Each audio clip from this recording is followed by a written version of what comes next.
행복한 가정을 원하지요. 그리고 행복하게 살았으면 좋겠다라는 생각은 뭐 모든 사람들이 지배적인 생각일 겁니다. 가정이 불행해지는 것, 가정이 힘들고 어려워지는 것 누가 원하겠어요? 그런데 오늘 이 세상에 있는 가정들을 가만히 생각해 보니까 여러분 참 힘든 위기의 시대를 만났습니다. 이 가정들이 참 위기를 맞이하고 있는 가정들이 얼마나 많은지 모른다는 거죠. 그래서 행복하기보다는 참 힘들어하고 어려워하고 심지어는 뭐 무너져 내리는 그런 상황들을 우리가 이제 많이 보게 되어지는 거죠. 그런데 가만히 생각해보고 성경을 들여다보면 그런 문제들이 왜 일어나게 되어질까라고 하는 것들을 우리가 앞에서도 서두에서 이야기했던 것처럼 이 역할에 대한 일들을 우리가 생각하면서 참 가정 안에서의 우리가 해야 할 역할들을 제대로 하지 못하고 있다는 것을 우리가 발견하게 되어진다는 거죠.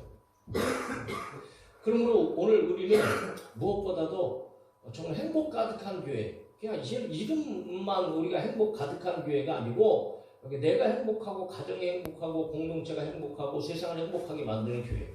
도대체 어떻게 하면 정말 내가 행복하고 가정을 또 행복하게 만들어갈 수 있을까라고 하는 것들을 어떤 역할의 측면에서 오늘 한번 우리가 살펴보면서 사랑하는 성도 여러분, 정말 저와 여러분들이 내가 예수 그리스도를 만나서 행복한 것처럼 우리 가정이 주 안에서 행복한 가정이 되어지고 우리 교회가 더불어 여러분 행복한 교회가 되어지고 우리 세상을 행복하게 만들어가는 저와 여러분들이 되어질 수 있기를 주님의 이름으로 축복합니다. 그러기 위해서 우리는 여러분 말씀 안에서 정말 저와 여러분들이 우리의 역할들을 어떻게 하면 과연 행복한 가정을 만들어 갈 수 있을까라고 하는 것들을 오늘 좀 발견해 보려고 하는 거지요. 우선은 가장 중요한 것은 시급한 것은 우리 모든 가정이 다 믿음의 사람들이 되어지면 얼마나 좋을까?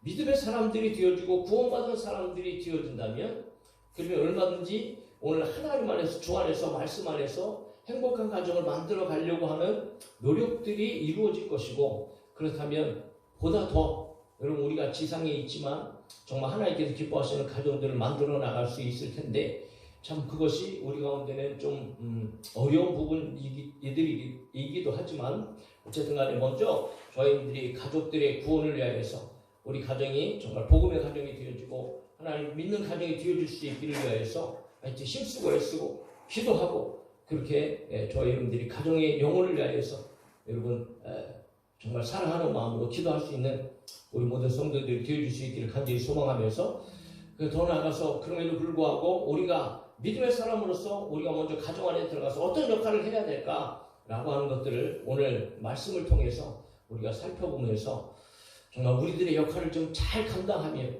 그러면 반드시 여러분 가정의 변화가 일어나고 또 가정을 회복시켜 나가고 가정을 행복하게 만들어갈 수 있다는 것을 우리가 믿음으로 말미암아 우리의 삶을 내 자리에서의 내 삶을 돌이켜보고 우리의 삶을 고쳐나갈 수 있기를 간절히 소망하고 우리의 가정에 변화가 일어날 수 있기를 주님의 이름으로 축복합니다.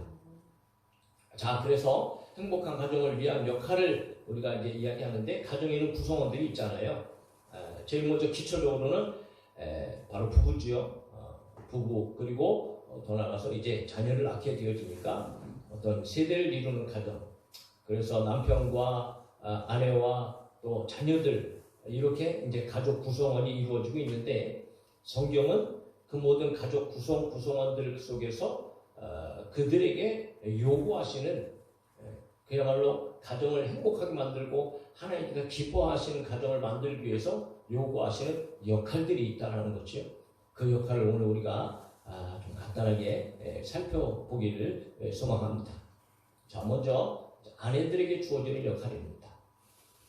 도대체 아내들은 가정에서 남편에게 어떻게 해야 할까? 가정에서 어떤 역할을 해야 될까? 여러분 분명히 얘기합니다. 아내들의 역할은 남편에게 복종하라고 말합니다.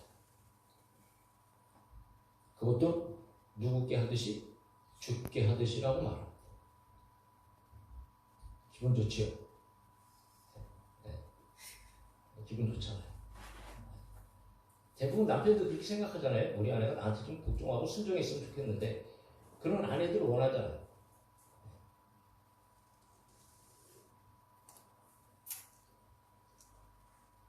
남편들은 그런 아내들을 원해요, 사실은.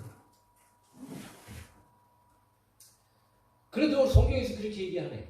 복종하라고 얘기하네요. 여러분, 성경입니다, 성경. 아내의 역할은 남편에게 복종하는 거예요. 순종할 수 있기를 바라고, 아멘할 수 있기를 바랍니다. 네. 네. 아멘 해야죠. 하나님 말씀이니까. 네? 네. 주님께 하듯하라. 주님을 위해서는 그렇게 힘쓰고 애쓰는 그런 삶을 살면서 남편에 대해서는 그렇게 살지 못하고 있는 아내들이 이제 있는 것을 우리가 보게 되면서 주님께 하듯 하라. 왜 그렇게 해야 되는가? 라고 하는 이유가 등장하고 있습니다. 바로 주님과 교회의 관계를 설명하면서 남편과 아내에 대한 역할들을 강조하고 있어요. 즉 남편이 아내의 머리이기 때문이라고 말하고 있습니다. 자, 교회에 대해서 이야기할 때도 교회는 몸이라고 얘기하고 예수님 그리스도는 머리라고 얘기합니다. 이처럼 남편은 머리로서 이 아내에 관한 그런 질서가 있다는 거죠. 때로는 신랑과 신부로 예수님과 교회에 대한 굉장히 밀접한 즉 한 몸이라는 거죠. 그러나 분명한 것은 머리는 남편이라는 거예요. 머리가 남편이라는 것은 다른 것이 아니죠. 여러분 우리 몸의 모든 것들을 결정하고 판단하고 계획하고 하는 것은 머리의 역할입니다. 그리고 머리라는 것은 바로 주인이라는 것을 이야기하고 있는 것을 우리는 알게 되어져요. 자, 이처럼 성경은 뭐라고 얘기하느냐 하면 아내들에게 남편에게 죽게 하듯 복종하라, 순종하라라고 말씀하시는 거예요. 왜? 여자의 머리는 아내의 머리는 남편이기 때문에 그렇다. 고린도전서에서도 이런 말씀을 합니다. 그러나 나는 너희가 알기를 원하노니 각 남자의 머리는 그리스도예요. 여자의 머리는 남자예요. 그리스도의 머리는 하나님이시라. 그래서 이 머리라는 것을 이제 이야기하면서 바로 주권자, 주인인 것을 우리가 이야기하는데 사랑하는 아내들이여 정말 여러분 남편이 머리임을 인정할 수 있기를 주의 이름으로 축복합니다. 남편이 가정의 주인이라고 합니다. 가장이란 말이지. 그것이 하나님께서 세워주신 질서라는 거예요. 그래서 우리는 여러분 이 질서를 알고 남편의 말과 남편의 뜻에 복종할 줄 알아야 돼요. 할 줄 알아야 되는 것이 아니고 복종해야 되는 거예요. 순종해야 되는 거죠. 이것이 아내의 역할입니다.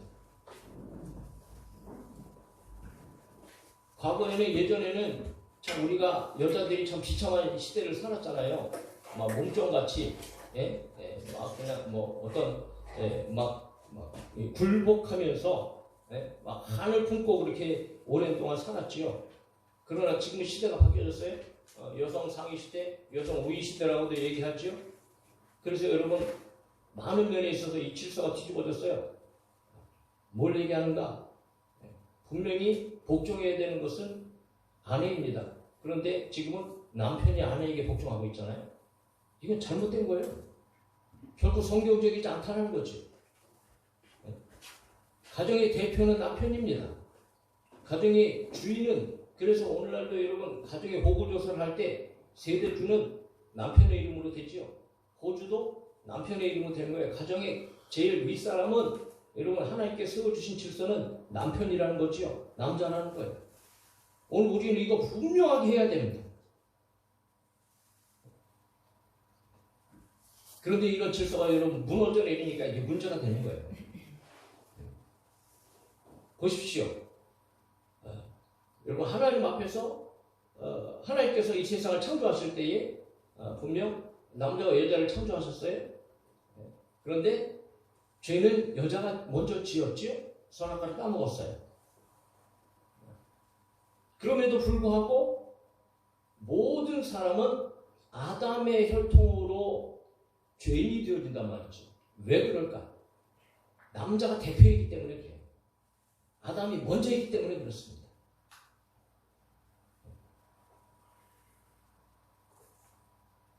그래서 아담의 죄가 모든 인류에게 적용이 되는 거라는 말이죠.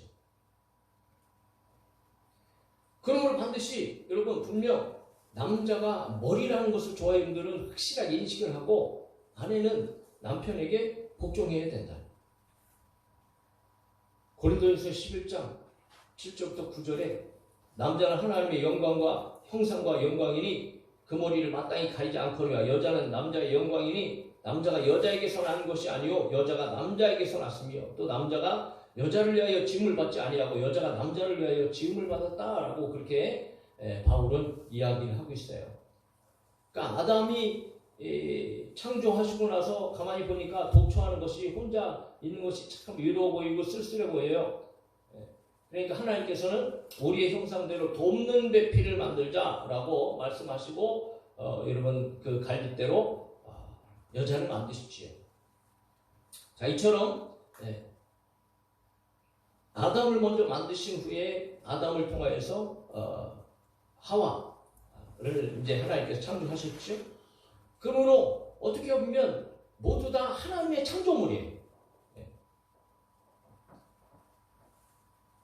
그러니까 남자로부터 여자가 만들어졌지만 하나님께서 만드셨고 하나님의 창조물이고 똑같은 귀한 생명이란 말이죠. 그러므로 그 생명의 가치에 있어서는 남자나 여자나 비교할 수 없어요. 그래서 바울은 이렇게까지 얘기합니다. 고린도전서 11장 11절에 그러나 주 안에는 남자 없이 여자만 있지 않고 여자 없이 남자만 있지 아니하니라. 이는 여자가 남자에게서 난 것 같이 남자도 여자로 말미암아 났음이라. 그리고 모든 것은 하나님에게서 났느니라 라는 말을 하고 있습니다.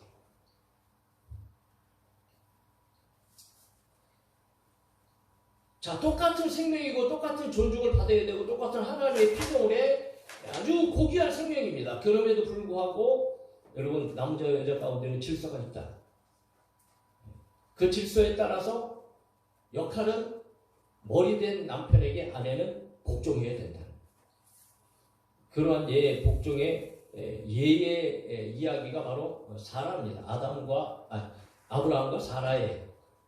그러니까 사라는 성경을 찾아보니까요, 항상 아브라함에게 무엇을 먼저 요구하거나 뭐 이렇게 하는 일이 거의 찾아볼 수 없이 그냥 아브라함이 하는 모든 결정에 사라는 끝까지 끊임없이 순종하며 나아갔던 여인인 것을 우리가 보게 되어져요. 심지어는 아브라함을 주라고 자기의 주인이라고 칭하면서까지 아브라함에게 순종했던 사라의 모습을 우리가 보게 되어지거든요. 그래서 베드로전서 3장 6절에는 사라가 아브라함을 주라 칭하여 순종한 것 같이 너희도 그렇게 남편에게 순종해라 라고 그렇게 얘기하면서 골로새서 3장 18절에도 계속해서 얘기하죠. 아내들아 남편에게 복종하라. 이는 주 안에서 마땅하니라. 오늘 33절에는 그렇게 얘기했죠. 아내도 자기 남편을 존경하라 이렇게 얘기합니다. 존경. 그러니까 복종하고 존경하라는 거죠. 이 존경하라는 것은요, 경외하다는 뜻이에요. 무서워하다는 뜻입니다. 두려워하다는 뜻이에요. 그래서 아내는 남편을 두려워하는 마음을 가지고 무서워하는 마음까지도 가지고 남편에게 복종해야 되는 것이 아내 역할이라는 거예요.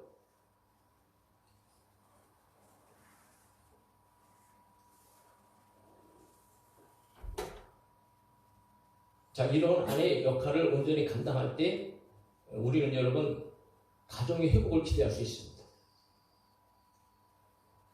일단 먼저는 믿음의 남편에게 있어서 저와 여러분들은 복종해야 될 의무가 있는 거죠. 그런데 믿음의 남편이 아니라 할지라도 여러분 우리는 그 남편을 머리로 알고 여러분 복종할 수 있어야 된다. 그런데 중요한 것은 주 안에서 복종하라는 거예요. 주 안에서. 그러니까 근본적인 여러분 구원에 관한 복음에 관한 문제에서 이게 어떤 죄와 연관되어져 있는 것이라면 그것을 복종하지 않아도 된다는 거지요. 그럼에도 불구하고 여러분 그 외 본질적인 것 외에 모든 것에 대해서는 절대로 남편에게 복종해야 되는 것이 아내들의 역할이라는 거예요. 왜 그렇게 해야 되는가? 그 이유를 베드로전서에서 베드로가 이렇게 설명을 합니다. 아내들아 이와 같이 자기 남편에게 순종하라. 이는 혹 말씀을 순종하지 않는 자라도, 즉 말씀을 순종하지 않는 자라는 것은 아직까지 믿음이 없는 남편이라 할지라도 구원받지 못한 남편이라 할지라도 이런 말이에요. 그런 자라도 말로 말미암지 않고 그 아내의 행실로 말미암아, 그러니까 아내가 남편을 대하는 어떤 이런 모습들을 통해서 구원을 받게 하려 함이니 너희의 두려워하며 정결한 행실을 봄이라 라고 이야기하고 있습니다.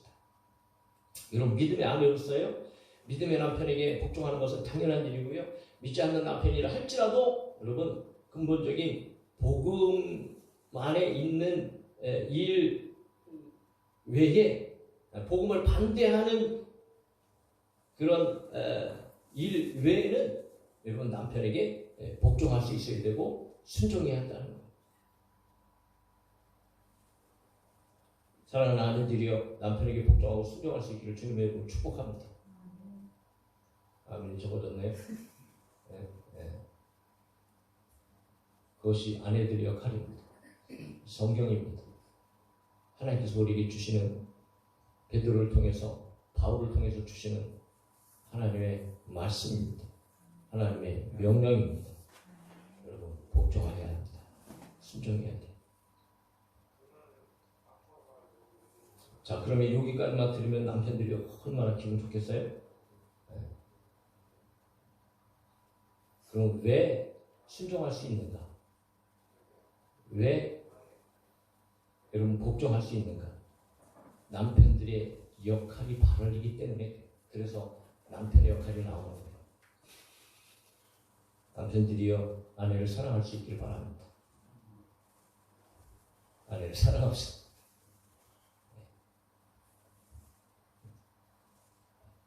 자, 보세요. 교회로 비교하면서 교회가 주께 복종하듯이 아내는 머리인 남편을 알고 남편에게 복종하라고 말해요.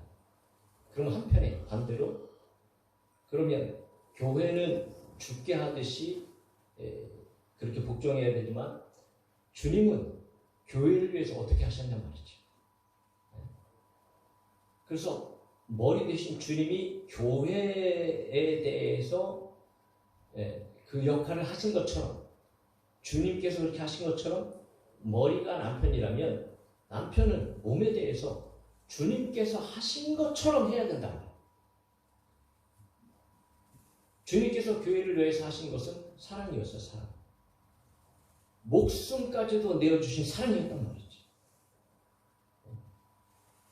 예수님은 머리시며 교회는 몸이다. 머리와 몸이 어떻게 떨어질 수 있습니까?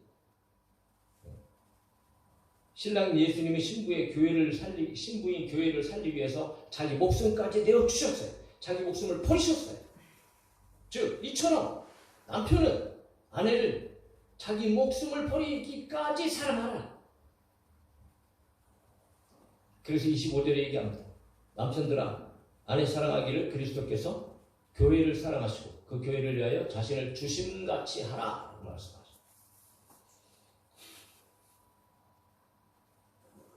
자, 이것이 여러분 교회의 비밀이에요. 예수 그리스도와 교회의 비밀입니다. 31절 32절 그러므로 사람이 부모를 떠나 그의 아내와 합하여 그 둘이 한 육체가 될지니 이 비밀이 크도다. 나는 그리스도와 교회에 대하여 말하노라. 그러니까 교회와 그리스도의 관계는 신랑과 신부의 관계고요, 머리와 몸의 관계예요. 자, 그런 관계 속에서 머리의 역할, 몸의 역할을 온전히 잘 감당할 때에 그래야 그 몸은 건강해진다는 거예요.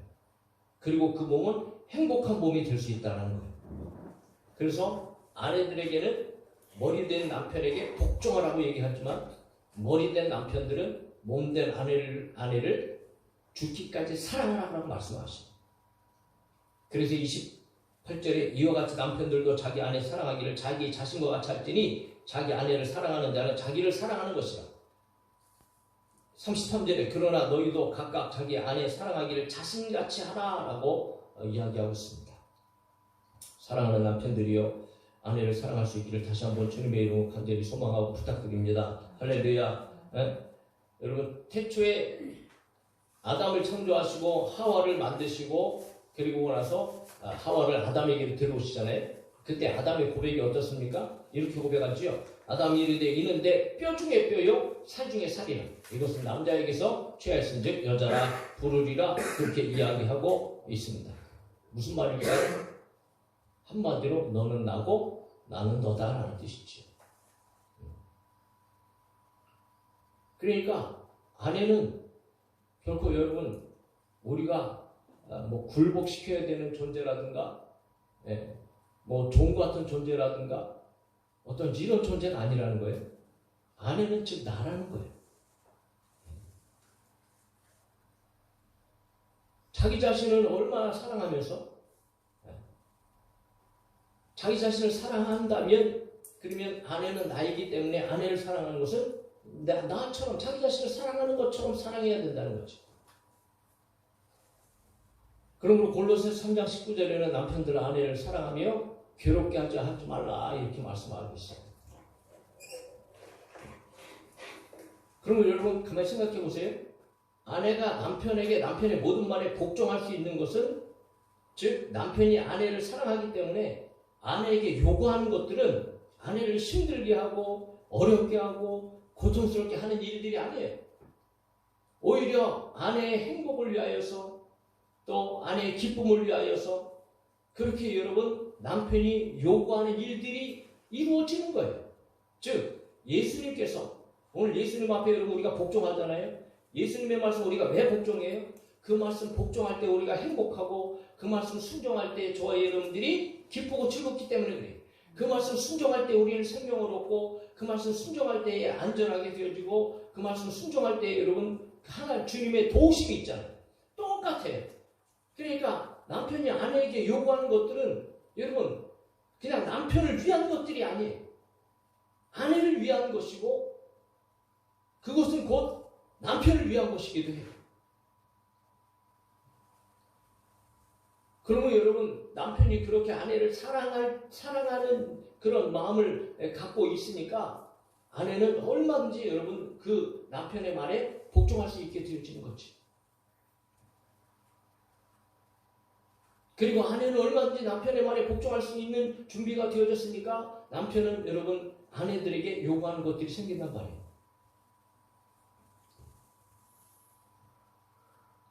자, 그것이 남편의 역할이다.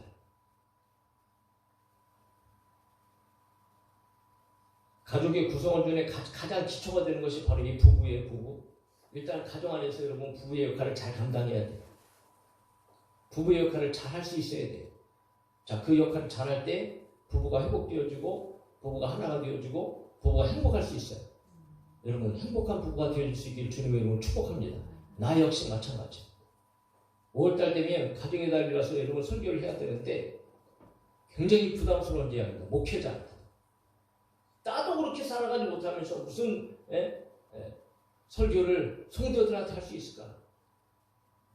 그럼에도 불구하고 나 자신을 돌이켜보면서 나도 또 하나님의 말씀에 비추어서 내 삶을 더 정말 가르치는 입장이지만 그러나 나 역시도 그렇게 살기를 원하고 그렇게 하나님의 말씀을 듣기 위하면서 이런 말씀을 준비하고 또 말씀을 또 가르치게 되어지는 거예요. 저도 마찬가지고 여러분들도 마찬가지입니다. 아내로서 남편으로서의 역할을 잘 감당해서 여러분 일단은 부부간의 행복이 우리 가운데 회복되어지고 여러분 그렇게 가정이 행복한 가정의 씨앗이 되어지고 밑거름이 되어질 수 있기를 주님의 이름으로 축복합니다. 우리는 그런 가정을 만들어 나가야 한다는 거죠. 왜? 하나님께서 그렇게 저와 여러분들의 가정을 행복하게 하시려고 우리를 부르시고 부부로 삼아 주셨기 때문입니다.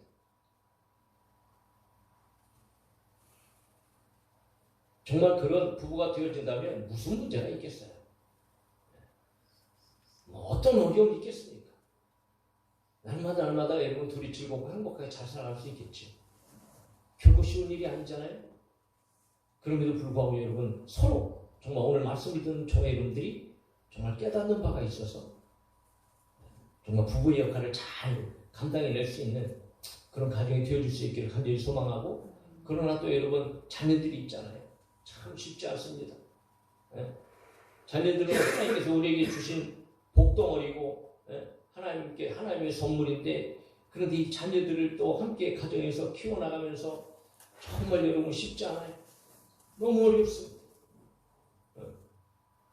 때로는 많은 눈물, 많은 고통도 우리가 겪어야 되지만, 그러나 그 가운데서도 또 하나님께서 기가 막히게 부모들에 대한 역할, 자녀들에 대한 역할까지도 가르쳐주면서 너희들은 정말 행복한 가정으로 살아라라고 여러분 오늘 우리에게 요구하시는 줄 믿습니다. 그러므로 자녀들의 역할을 우리가 감당해야 되고 부모의 역할을 감당해야 된다는 거죠. 그래서 세 번째 자녀들의 역할이 나오는데, 자녀들이 해야 할 일은 다른 것 없습니다. 여러분 부모에게 순종하고 부모를 공경할 수 있기를 바랍니다. 여기들 자녀들 있죠, 여기? 자녀들의 역할은 여러분 부모에게 순종하는 일입니다. 그리고 부모를 공경하는 거예요. 그런데 이렇게 부모에게 순종하고 공경하면 여러분 자녀들이 복을 받아요. 할렐루야. 이게 하나님의 약속인 거예요. 그래서 오늘 에베소 1장부터 3절에 자녀들아 주 안에서 너희 부모에게 순종하라. 이것이 옳으니라. 내 아버지와 어머니를 공경하라. 이것은 약속이 있는 첫 계명이니 이로써 내가 잘되고 땅에서 장수하리라. 10계명 가운데서도 여러분 부모에 대한 하나님께서 말씀하실 때 내 부모를 공경하라. 그리하면 내 하나님 여호와가 내게 줄 땅에서 내 생명이 길리라라고 말씀하셨어요. 부모의 말씀에 순종만 잘해도 여러분 건강할 수 있고요. 오래 살 수 있어요. 그거는 과거에 제가 정말 자녀에 대한 어떤 이런 순종의 역할에 대한 것을 설명하면서 한번 이야기하기도 했지만, 부모는 여러분 자녀를 위하여 살잖아요. 자녀가 행복하기를 바라지. 그리고 온통 여러분 자녀의 보호자가 되어져서 희생하며 자녀를 가르치며 자녀를 양육합니다. 그 부모의 마음을 정말 안다면 자녀들은 순종해야 되는 거죠. 그리고 공경해야 됩니다. 성경은 끊임없이 자녀에 대한 역할에 대해서는 부모에게 순종하라고 얘기하고 있습니다. 자녀들아 모든 일에 부모에게 순종하라. 이는 주 안에서 기쁘게 하시는 것입니다. 잠언 10장 1절 지혜로운 아들은 아비를 기쁘게 하거니와 미련한 아들은 어미의 근심이니라.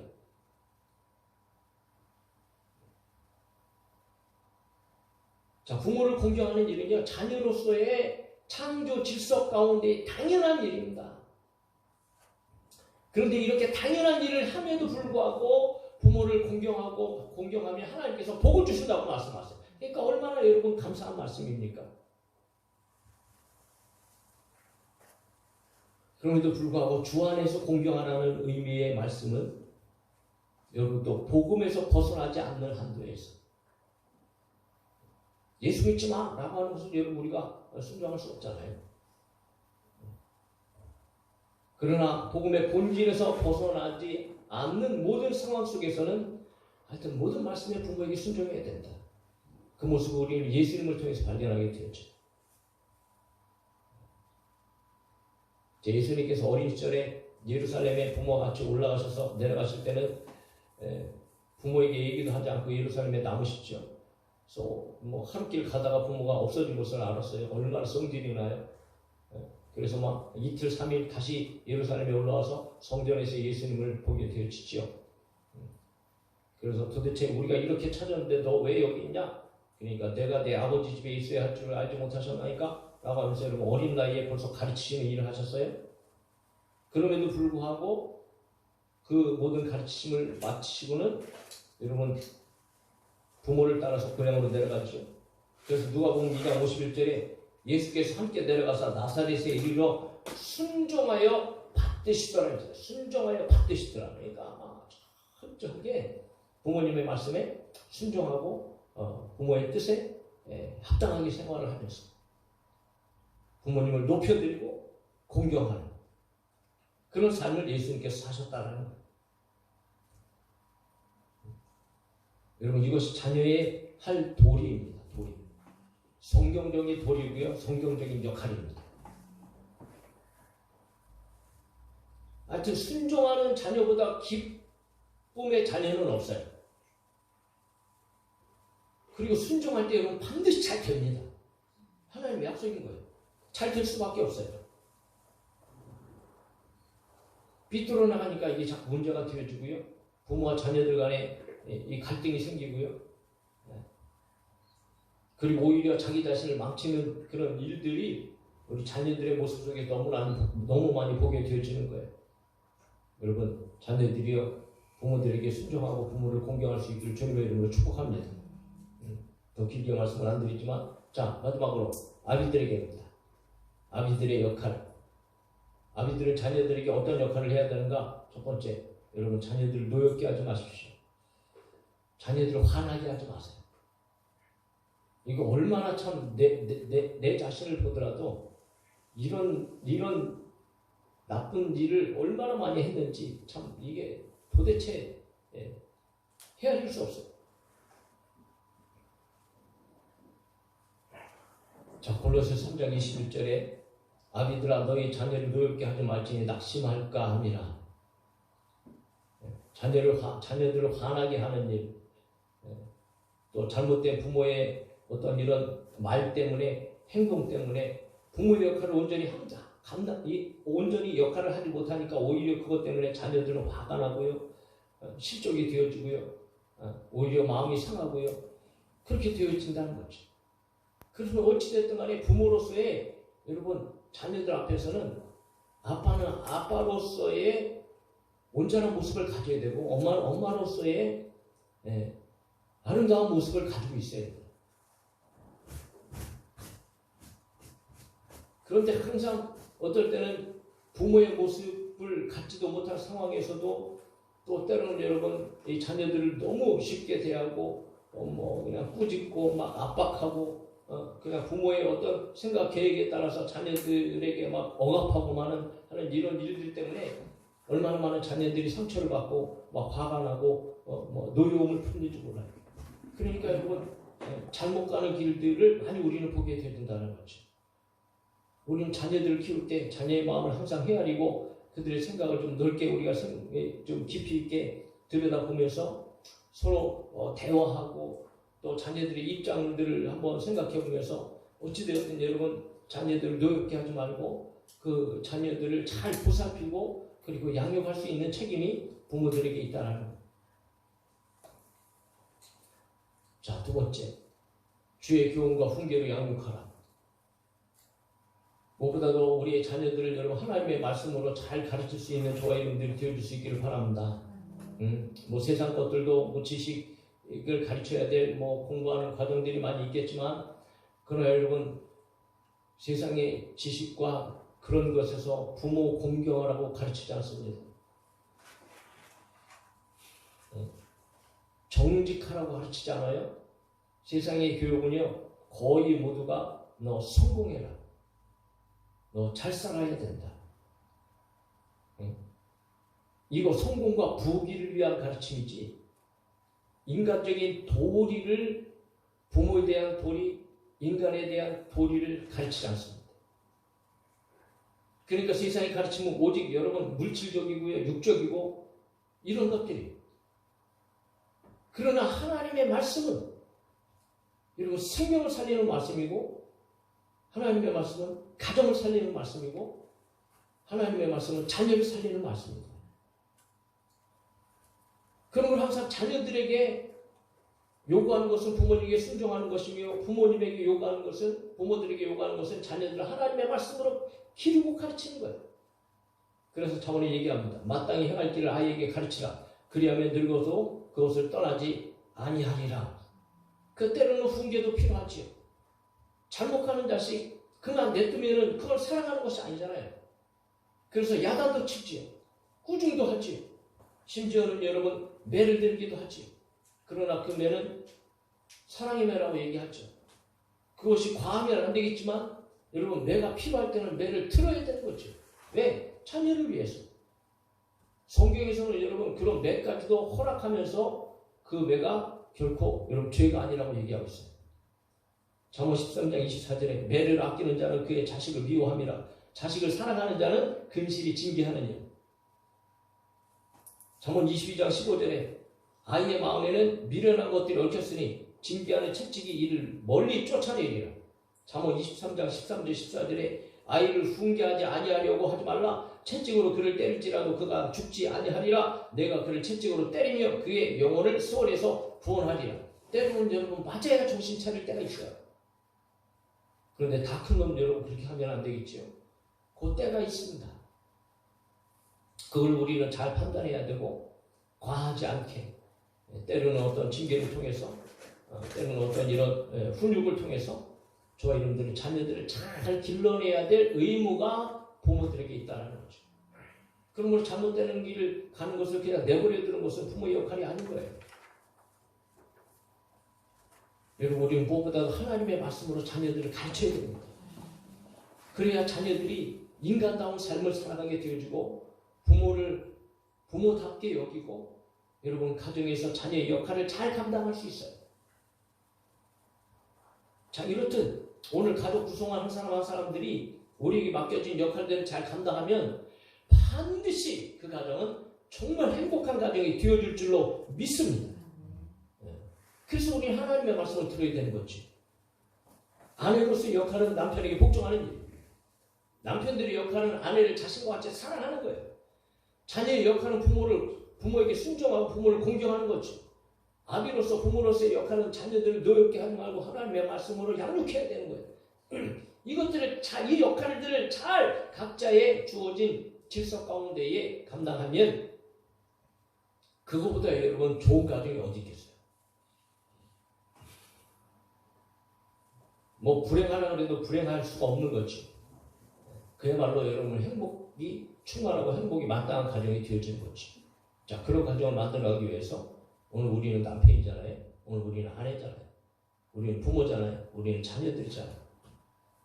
하나님의 말씀 안에서 여러분 내 위치를 알고 내 질서를 알고 하나님의 말씀 안에서 같은 순종할 수 있는 하나님의 말씀대로 역할을 감당할 수 있는 저와 여러분들이 되어줄 수 있기를 바랍니다. 그러면 반드시 우리 가정은 변화가 될 것이고 행복한 가정으로 바꿔질 줄로 믿습니다.